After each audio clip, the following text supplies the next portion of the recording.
required foundation.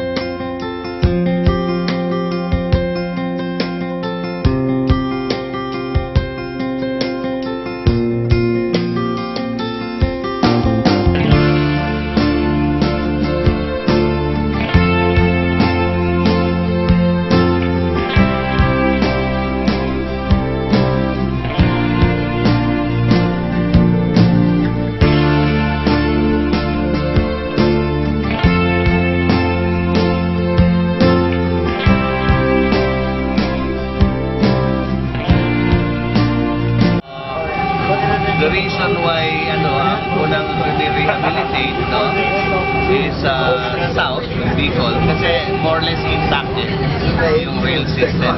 As against north, wala na doon Kumbaga, pinag-upgrade na yung mga rail, wala na mga train.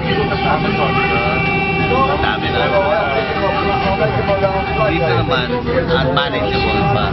The south or Bicol has actually been running for some time.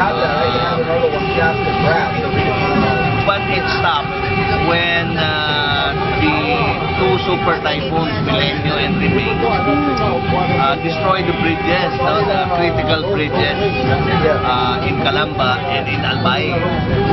Mga mahabang bridges yan And also destroyed a lot of the rails, embankments.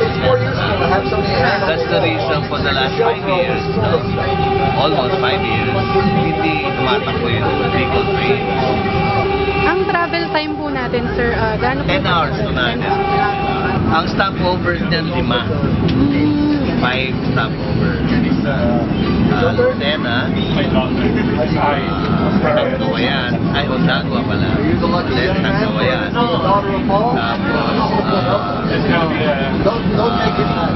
Tapos, Barangay, Sipot, Nagana.